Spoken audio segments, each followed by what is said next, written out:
Hi everyone, আজকে তোমাদের সাথে আরও একটা নতুন ভিডিও নিয়ে আমি চলে এসেছি। আর হ্যাঁ, আজকের ভিডিওটা কিন্তু একটু ইন্টারেস্টিং হতে চলেছে, কারণ আজ থেকে আমি একটা নতুন সিরিজ স্টার্ট করছি। পুজো কিন্তু হাতে গোনা মাত্র আর কয়েকটা দিনই রয়েছে। তো আমরা যারা পার্লারে গিয়ে বা সেলুনে গিয়ে আমরা কিন্তু অনেক রকমের কেমিক্যাল ট্রিটমেন্ট নিয়ে থাকছি এই পুজোর জন্য। তো তার জন্যে আমি কিছু কেমিক্যাল ট্রিটমেন্ট ছাড়া, দেখো সবার তো আর সমান হয় না না, বা সবার বাজেটটাও অতটা থাকে না। এখন যেরকম আর কি বাজেট হয়েছে সেলুনে, মানে 2500-3000 টাকা দিয়ে কেমিক্যাল ট্রিটমেন্ট করা সবার পক্ষে সম্ভব হয় না। তার জন্যে আমি তোমাদের সাথে বেস্ট টিপস নিয়ে আমি তোমাদের সাথে চলে। হ্যাঁ, একটা কথা বলি, এই সিরিজে কিন্তু তোমরা পেয়ে যাচ্ছ মেকআপ রিলেটেড ভিডিও, অথবা skin care, hair care, beauty related সমস্ত রকমের ভিডিও কিন্তু আমি এই সিরিজটার মধ্যে রাখছি। তো আজকে হচ্ছে সিরিজের ডে 1। তো ডে 1-এ আমি এনেছি তোমাদের জন্য একটা হেয়ার মাস্ক। তো চলো মাস্কটা তোমাদেরকে কিভাবে বানিয়েছি, কী কী ইনগ্রিডিয়েন্টস দিয়ে বানিয়েছি সবটাই তোমাদেরকে শেয়ার করো। চলো মাস্কটা বানানোর জন্য যে যে ইনগ্রিডিয়েন্টসগুলো রাখছে সেগুলো দেখিয়ে দিই।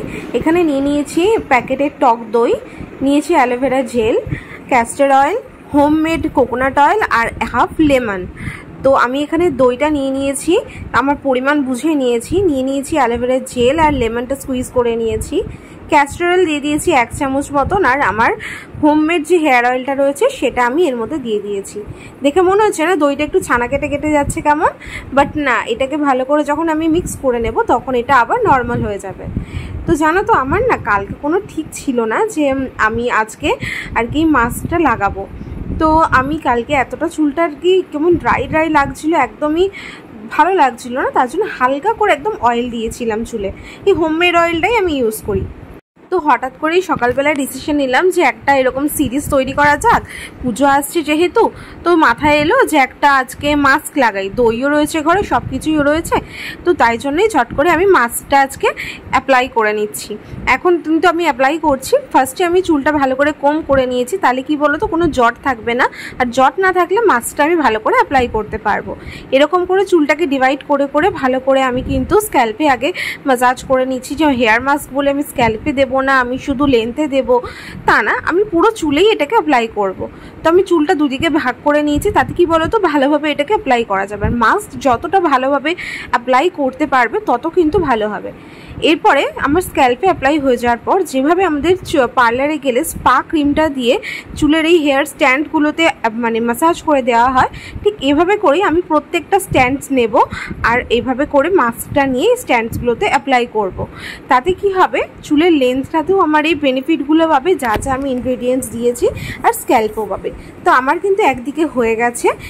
এভাবেই আমি কিন্তু আরেকটা সাইডেও ভালো করে মাস্কটাকে লাগিয়ে নিয়েছি। বাকি যেটুকুনি রয়ে গেছে মাস্ক, সেই মাস্কটাকে কিন্তু আমি স্ক্যাল্পে দিয়ে ভালো করে অ্যাপ্লাই করে নেব। যেটুকু বেঁচে গেছে, এটুকু এক্সট্রা হয়ে গেছিলো তাই জন্য লাগিয়ে নিলাম। তোমরা বেশি থাকলে এভাবে করে অ্যাপ্লাই করে নিতে পারো, কেননা এই মাস্কটা এতটাই বেনিফিশিয়ারি যে এটাকে আর কি মানে ওয়েস্ট করা যায় না।